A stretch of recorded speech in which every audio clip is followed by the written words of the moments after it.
Kraðak glæný hljómsveit skipuð atorkusömum strákum frá Akureyri. Kraðak sendi frá sér sitt fyrsta lag á dögunum og óhætt að segja að drengirnir lofi góðu. Við hittum 2 af meðlimum bandsins í Rósenborg og spurðum þá hvernig stofnun hljómsveitarinnar hafi komið til.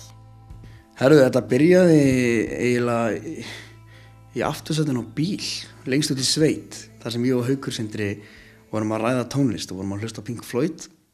Og eftir langt og gott spjall þá fengum við þá flug í hausinn að stofna band. Það svona rauninni þessi skemmtilega saga í stuttu máli. Og það var þá sameiginlegur áhugi ykkar á tónlistinni sem Pink Floyd spilar sem að færði ykkur saman? Meðal annars já, fullt af öðrum hljómsveitum líka og alls konar tónlist sem er sameiginlegt líka. Og þið sækið innblásturinn ykkar í gamalt rock? Já, bara svona gamalt rock í blandað saman við nýtt svona. Það er ákveðin hljóð og hljómar í laginu okkar sem heyrir ekkert í gömlu rocki til dæmis, sem er akkurat aðeins öðruvísi. En nafni Kraðak, hvaðan kemur það? Já, Sindri. Sko, við vorum að finna nafn og ég fór inn á Google og skrifaði gömul íslensk falleg orð. Og þar fann ég svona topp 30 lista fallegum gömlum íslenskum orðum sem voru gleymd og þar fann ég nafnið Kraðak. Það er svona, já. Og fyrir þá sem ekki vita hvað Kraðak þýðir, getur útskýrt það? Já, það er hljóð sem endurspeglar fullkomlega, það er hljóð sem endurspeglar fyrirbærið fullkomlega. Það er meiningin bak við þetta orð. Sem er þá bara brilljant hljómsveitarnafn? Já, og ég bar þetta nafn undir restina og þeir voru flest allir bara mjög ánægðir. En nú gáðu þú út lag á dögunum, lagið Heift. Hvaðan kemur þessi heift? Aðalega úr texta sem hann Egill Andri Andrason, hann vill ekki að kalla það Egill Andri, og Sindri, þeir unnu saman texta og laglínu að laginu og já, kannski segjur betur frá því. Já, það er ég. Nei, við rauninni settumst bara niður og hugsuðum mjög mikið. Ég hugsa ekkert mjög oft en þarna gerði ég það. Og við rauninni vorum sammála að reyna að semja djúpan og góðan fallegan texta út frá einhverju lýsingarorði. Og þar fann ég orðið heift. Og já, við rauninni unnum bara út frá þessu orði og sömdum þennan skemmtilega texta. Hver er þessi djúpa meining á bak við textan? Hún getur, veistu það, að hver og einn getur rauninni bara ákveðið. Meiningi bak við textan er rosalega opinn og ég get túlkað textan á minn hátt og þú getur túlkað textan á þinn hátt. Þannig að meiningin er rauninni engin er samt einhvern veginn allt sem þetta er í hug. Það er mjög djúpt. En nú eru þið á fullu í skóla og fleirum svona tómstundum.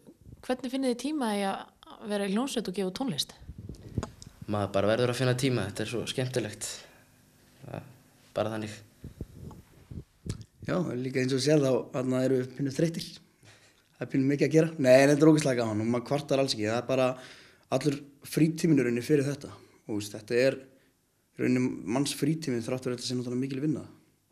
Hver er þróunarsaga svona lags? Hvernig verður lagið til eins og Heift? Það er rauninni ég fyrir einhverjum 2-3 árum, þá var ég með Toys R Us hljómborðið mitt sem ég fekk í jólagjöf einhvern tímann fyrir 5 árum og var eitthvað að spila það. Ég er ekkert rosalega góður á hljómborð en glamraði þetta stef og ákvað að taka upp, mér fannst það flott og svo núna bara fyrir svona 4 mánuðum eða eitthvað sendi Haukur mér skilaboð á Facebook. Hann sagði, já nú er ég í sóninu, þú verður að senda mér eitthvað og ég veit að ég get gert eitthvað úr því. Og ég fór eitthvað panik því ég náttúrulega vildi nýta þetta en var ekki með neitt. Svo gróði ég þetta stef upp úr símanum mínum og senda honum og þróunin hefur verið mikil og skemmtileg. Þú ferð andan yfir þig svona og verður þú bara að byrja að semja? Jú, það er rétt. Bara kemur eitthvað yfir mann og maður verður bara að setjast fyrir framan tölunum í gítarinn og bara gera eitthvað. Hvað eru þið gamlir í hljómsveitinni? Herru, ég er elstur í bandinu, ég er 20 ára gamall. Svo trommuleikarinn okkar 19 ára. Svo sem sagt 2 hérna, 17 ára. Haukur Sindri 17 og Steini bassaleikari 17. Svo hljómborðsleikarinn okkar 15 ára. Ok, og hvert stefni? Getið þið spilað á bönnuðum böllum, eða 18 ára böllum með þessa hljómsveit? Já, við smiklum okkar inn maður. Ekki feik skilríki alveg? Nei, við erum svo miklir englar, það hleypa okkar allir inn og við förum eftir öllum reglum og svona erum við í fylgd með fullorðum. Þannig að... En hvert stefni, hvað ætlið þið að gera með hljómsveitina? Herru, við stefnum bara alla leið. Við ætlum bara að fara alla leið og þetta er fyrsta lagi okkar og við erum búin að fá mikla umfjöllun það og býta bara eftir restinni sko. Við stefnum eins og bara alla leið og bara á toppinn.